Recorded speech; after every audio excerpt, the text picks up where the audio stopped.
اللہ آپ کو رزق دے، نوکر کے ساتھ اچھے ہو جاؤ، نوکر کو پیار سے بلاؤ۔ نوکر ام ایمن میرے نبی کی والد کی نوکرانی اور گھر کی خادمہ، اور وہ بیٹھی ہیں اور میرے نبی تشریف فرمائے ہیں، تو حضرت ام ایمن کہنے لگی بیٹے مجھے پانی تو پلا۔ اب اپنے نبی سے کہہ رہی مجھے پانی تو پلا۔ حضرت عائشہ گرم ہوگی، تو اللہ کا رسول کو کہتی ہے پانی پلا؟ تو ام ایمن کہنے لگی تو اور کیا، میں نے دودھ پلایا ہے، میں ماں ہوں اس کی، چاہے میں نوکرانی ہوں میں ماں ہوں۔ تو میرے نبی نے کہا عائشہ بولنا نہیں، یہ میری ماں ہے، یہ میری ماں ہے۔ آپ اٹھے اور پیالے میں گھڑے سے پانی ڈالا اور دونوں ہاتھوں سے اپنی ماں کو پیش کیا۔ یہ آپ کا گھر کی خادمہ کے ساتھ سلوک تھا۔ ہمارے خادم چھوٹی چھوٹی باتوں پہ، ہماری خادمات گھروں کی چھوٹی چھوٹی باتوں پہ ذلت اور پستی رسوائی دیکھتی ہیں۔ میرے گھروں کی تہذیب، میرے بازاروں کی تہذیب، بازار کا دین کیا ہے؟ کوئی تاجر جھوٹ نہ بولے، کوئی تاجر دھوکہ نہ دے، کوئی تاجر ملاوٹ نہ کرے، کوئی تاجر کھوٹ نہ کرے۔ گھر کا دین کیا ہے؟ محبت۔ گھر کا دین کیا ہے؟ محبت۔ گھر کا دین کیا ہے؟ محبت۔ میرے نبی نے فرمایا ہاں عائشہ سنا، مجھے جب سے پتہ چلا ہے تو جنت میں میری بیوی ہے، مجھے موت ہی اچھی لگنے لگی۔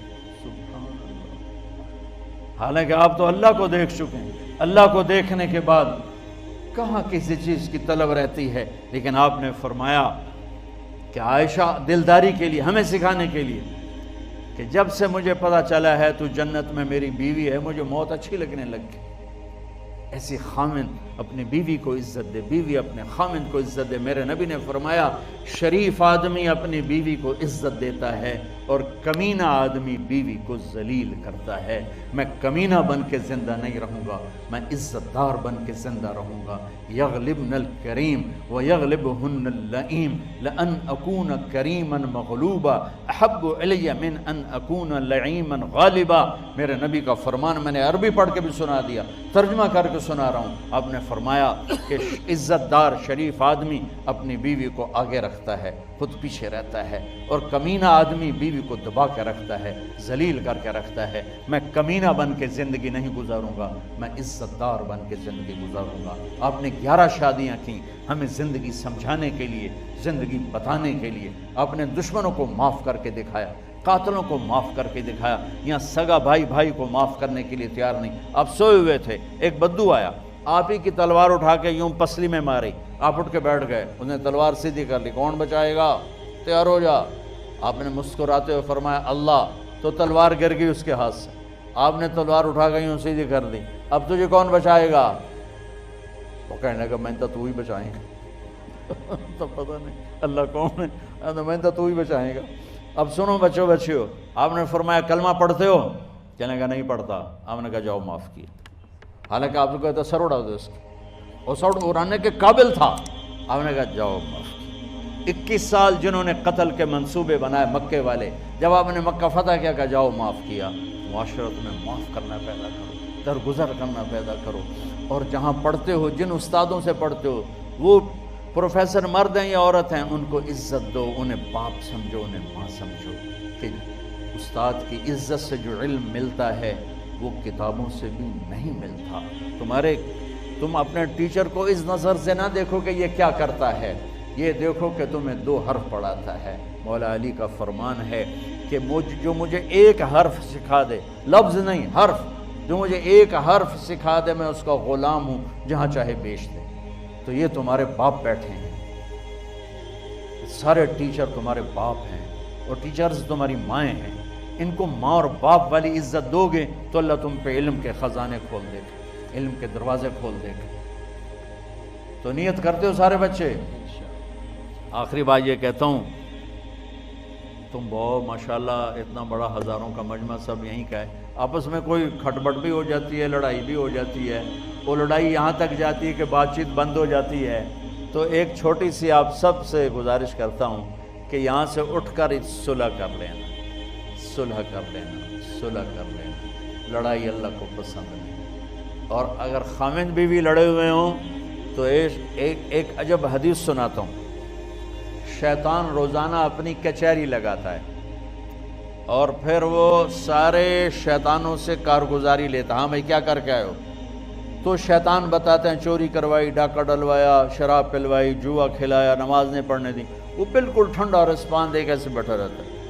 اتنے میں ایک بھڑتو سا شیطان پیچھے سے کھڑے کوئی کہتا ہے حضور میں نے میاں بیوی کو لڑایا۔ تو شیطان اچھل کے کرسی سے گرتا ہے، کہتا ہے یہ ہے کام جو کر کے آیا ہے۔ پھر اسے قریب بلا کے گلے لگا کر اس کو شاباش دیتا ہے، شاباش تو اصل کام کر کے آئے کہ تو میاں بیوی نے لڑایا، نسلیں برباد ہو جائیں گی۔ تو اگر میاں بیوی لڑ کے صلح کر لیں تو اللہ اتنا خوش ہوتا ہے ان کے پچھلے سارے گناہ معاف کر دیں۔ تو اگر آپ کسی سے لڑے ہوئے ہو صلح کر لیں، ایک نماز کی پابندی ہو، اور ایک یہ زبان، مجھے دیکھو، میری طرف سارے دیکھو، بچیاں بچے سب دیکھو، یہ دیکھو،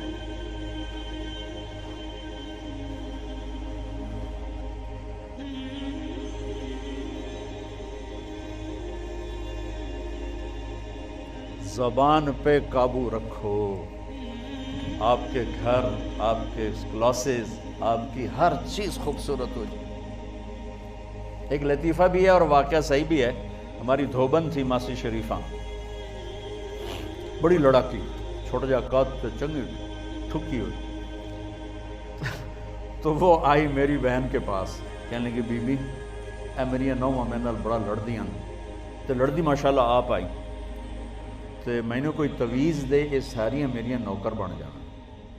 اب میری بہن کو تو پتہ تھا کہ سارا چکر تھا شیرنی دا، اس نے ایک کاغذ لیا اور اس پہ الٹی سیدھی لکیریں لگا کر اس کو ایسے پریس کیا، پھر رول کیا، یوں تعویذ بنا دیا۔ کہنے لگی ماسی شریفہ جس لئے تیری لڑائی ہوئے تو تعویذ نو چک مار کے بہ جاویں، بولنا نہیں، یہ تعویذ ڈھہ گیا تیری خیر نہیں۔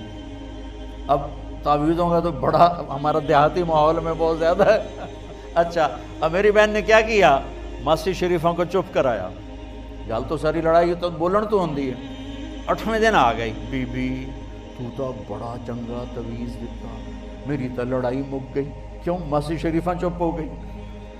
تو یہ میں تعویذ ساری بچیوں کو دے رہا ہوں، سارے بچوں کو دے رہا ہوں، منہ میں ڈال لو ماسی شریفہ والا، آپ کی کسی سے لڑائی نہیں ہوگی۔ اور ان بچیوں کو خاص طور پہ تلقین کرتا ہوں، صبر سیکھو، صبر سیکھو۔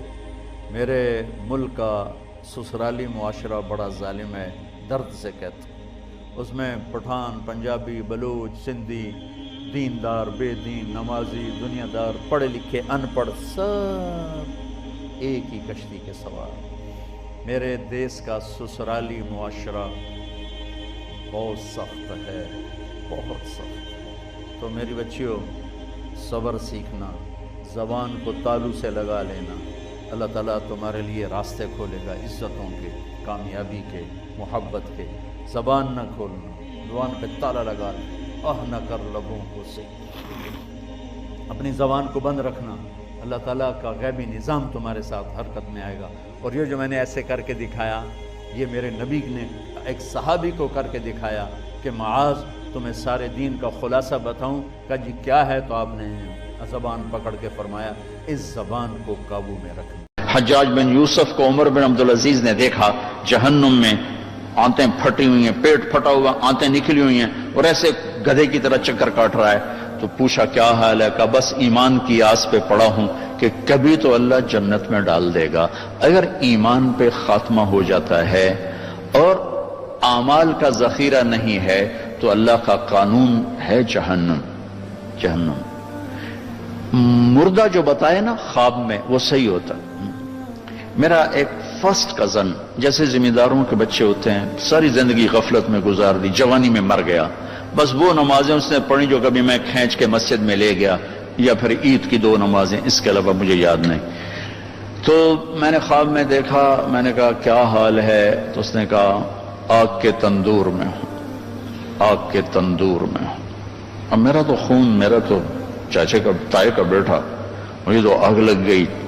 میں اس کے لیے پڑھنا شروع کیا، پھر حج کا انتظام کیا۔ تو حج کے بعد جب واپس آیا تو پھر مجھے نہیں خواب آیا، ایک اور ساتھی کو خواب آیا کہ طارق میاں سے کہو تمہارا تحفہ مجھے مل گیا، وہ جو میں نے حج کروایا اس کی طرف سے۔ تو اللہ تعالیٰ کا فضل ہے کہ اس نے یہ بھی رکھا اس امت کے لیے کہ مرنے والوں کے لیے ایصال ثواب کرتے رہو تو ان کی بخشش کے سامان بن جاتے ہیں.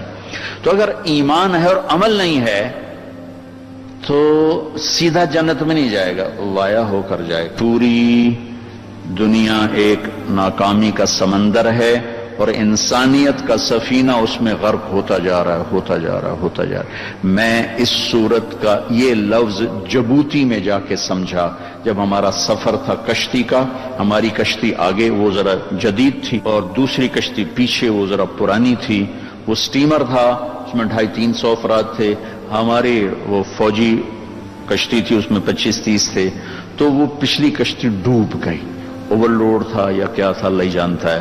جیسے 2-3 ہچکو لے لیے اور یوں الٹ گئی اور اس میں کوئی 150 آدمی شہید ہو گئے. تم تھوڑا سا آگے تھے، ہمیں پچھلا منظر تو نظر نہیں آیا لیکن ہمیں خبر مل گئی کہ کشتی ڈوب گئی.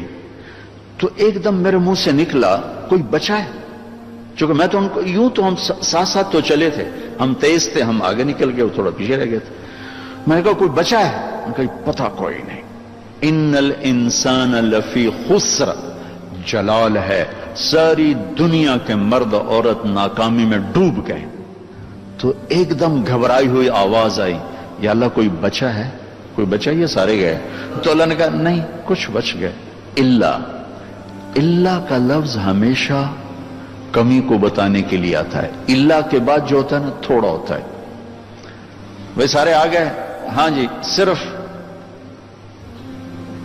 طارق جمیل نہیں آیا. ہاں تو صرف اردو میں اللہ، صرف کا مطلب ہوتا ہے اب بعد میں لوگ تھوڑے رہ گئے.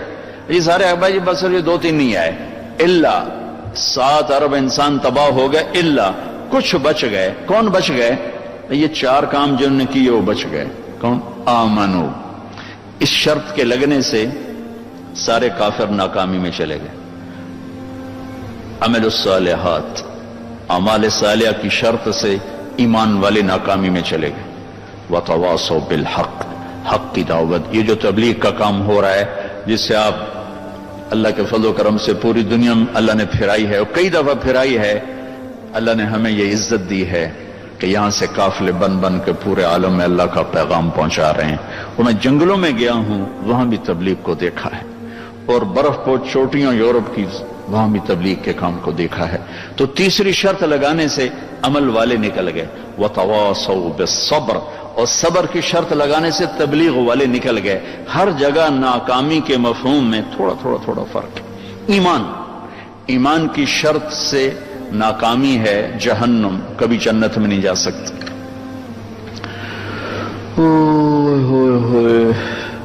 وہ فرشتوں سے کہیں گے ادعوا ربکم یخفف عنا یوما من العذاب، عذاب تو تھوڑا کم کر دو. فرشتوں سے کہیں گے. وہ کہیں گے اولم تک تأتیکم رسلکم بالبینات، کوئی بتانے آیا تھا؟ قالوا بلا، آیا تھا. قالوا فادعوا، کہ اب تمہاری